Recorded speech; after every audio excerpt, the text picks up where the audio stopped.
So I was watching this video today, and it just shows that I'm on the same page with this wonderful lady, because she made this video 3 hours ago, and I woke up unknowingly and made a video that was very similar about my issues of getting over it. I'm referring to the channel Finding the Truth About Gang Stalking, and her video was named Rant of Getting Over It. It's really good to review the things that's happened, in your mind when it relates to the abuse that we receive from our families, because that gives you a clear picture as to why and who you are today. Oftentimes our behavior is more reactionary, because we've been systematically trained to behave in a way, in social interactions or whatever, based on what we've experienced. So, oftentimes when I enter a group of people, I'm a little more reserved because I'm afraid instantly. I'm instantly concerned of dealing with being in an abusive situation, because I've been so used to being set up in those situations before in my life. So, but I have learned to press over it, because now the way I look at people is a completely different way. And it's not that I have a fear of it, it's just I really don't like dealing with that kind of confrontation. My family, much like hers, have always been putting me in situations where I have felt completely unsupported by my environment.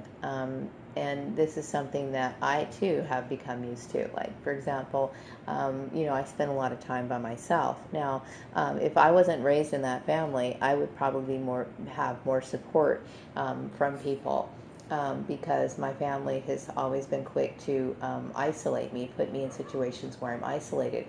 I did mention before that my family, my sister Lisa, tends to hoard my relationships. Like, if I met friends in school or something, she would do things to try to get that person to turn against me and gain that friendship.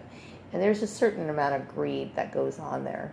My question is to myself every day: can narcissistic people be transformed? Can they change? Okay, whether my family can change, or if they changed or not, it doesn't matter. Okay, because I feel as though the abuse that I've received from them has been so severe that just even thinking about them oftentimes makes me break out in cold sweats. It's something that creates a lot of anxiety instantly, just thinking about them. And there's times where I can calm down a little bit and make a video and talk about it, and this is what I'm taking advantage of today. Tomorrow may be a completely different thing. Once you receive that sort of abuse, sometimes emotional abuse is far more severe than physical abuse, okay? If somebody beats the shit out of you, you could patch yourself up, put on some concealer and walk out the door. I mean, sure, there's some still emotional scars on there, but when somebody constantly puts you in a state of confusion and completely surrounds you in an environment that is hostile, it can play it has a lot of negative effects on a person's mind.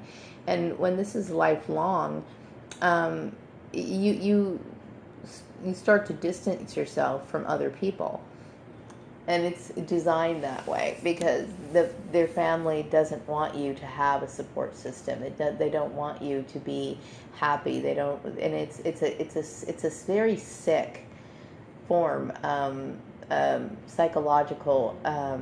I would call it a disease, really, but many people struggle with this, and they flip-flop around. They do have a tactic that a lot of people refer to as love bombing. It's abuse you and then turn around and reward you, or give you certain phony forms of love, and this is often displayed in a lot of, like, for example, churches. When you first come there, and I've seen it, it's very sickening. You go to some of these churches, and they're very huggy-feely type thing. Now, my family's never been huggy-feely, and thank God, because I'm not one of those people that like hugs, okay? Unless, of course, I really, really like you. but it's very huggy feely, and or they'll do things where they feel like they're going to reward you for things that they're not in a position to reward you for anything, because you're an adult and you have the right to do whatever you want to, but they want you to comply with their beliefs and their ideals, okay? And oftentimes their ideas and their beliefs are something that's completely directly opposed to how you are as a person. So it's about control. They want to control who you are. Not because they want to make you a better person, but because they feel as though they don't want you to be better than them. And once you start realizing this, you start seeing, the kind of setup that you've been brought into for your entire life. And at 46 years old, I will say that these people spent a good chunk of my life with their emotional abuse, that I'm very grateful to say that I'm strong enough to see through it, and I know that it's not always an easy thing to do to look at your family, people that you've cared about your entire life, and start looking at them and seeing them for what they really are, and having the courage to say no more, or break free of them. But when you really think about it, I feel better being away from them than I do being around them, because who they are is a step. It's beneath me to be anything like them. It's beneath me to accept who these people are and to adapt to any of their behavioral standards in their lifestyle. They're weak people, and even as a child I must have sensed that or recognized it, even though I couldn't quite identify a lot of the names and the terminology at that time.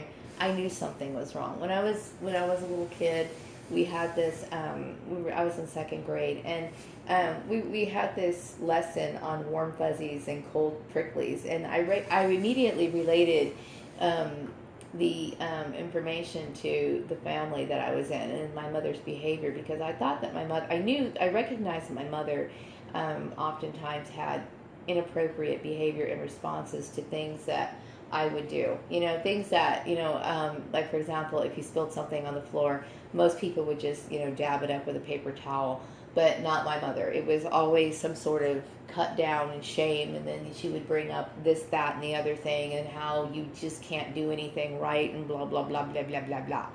And I realized that what my mother was doing was abusive. I knew it was, okay? Like I said, I may not have been able to come up with the right words for it, but I knew that it was wrong. And I remember, receiving this lesson at school and telling my mom about it.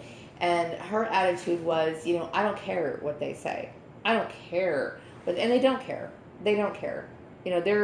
Their job is just to go ahead and pretend that, on the outside, they're going to put you in nice frilly dresses and buy you nice, Christmas presents and make it look like you're a regular person, that you have a normal family.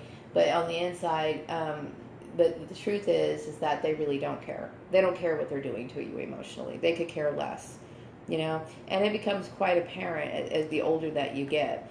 I think, I've always been more, I don't like to use the word sophisticated, but I guess that's the only word that comes to mind, than my family, more progressive than my family. And my family, when I really think about it, has Neanderthal thinking.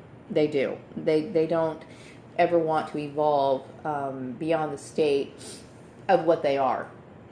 And that's completely fine, but there are children that recognize that that there's dysfunction in adults. And I was thinking today about the story Matilda. That's the story that it's hard to pronounce his name, because when you think of him, I think of Ronald Dahl, but his real name is Roald Dahl. He's the guy who created James and the Giant Peach, Willy Wonka and the Chocolate Factory, and he also wrote Matilda. and a bunch of other children's stories, that some of them were actually banned from libraries, you know, because he tends to paint the realistic nature of adults and how they could actually be narcissistic. And the story of Matilda, which is a character that I can relate to, you know, you have a little girl who tends to be very special, very clever, and she's surrounded by this pig family, like this family that is just absolutely evil and manipulative and insensitive to her and even those people who are around her. And she's smart enough to recognize it. So that's a movie that I really do cherish. But, you know, the thing is, maybe what was so controversial about Roald Dahl is that he didn't paint a picture of everything being all rosy and sunshine and this lovey-dovey family, you know, which I think it's a good thing to for kids to understand that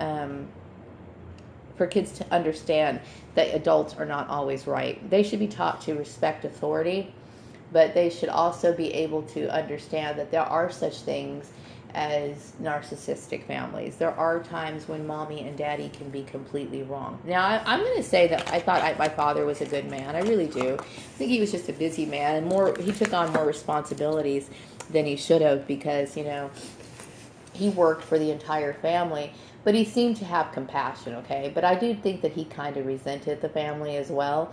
Only because I think that, you know, that's a lot of responsibility to carry to provide for an entire family. But I would say that most of the abuse came from my mother, and I think that you know, she did a terrible job, really. And I'm glad that I'm old enough to realize that she did. So anyway, I'm going to wrap this video up, and I'll be back with another one later.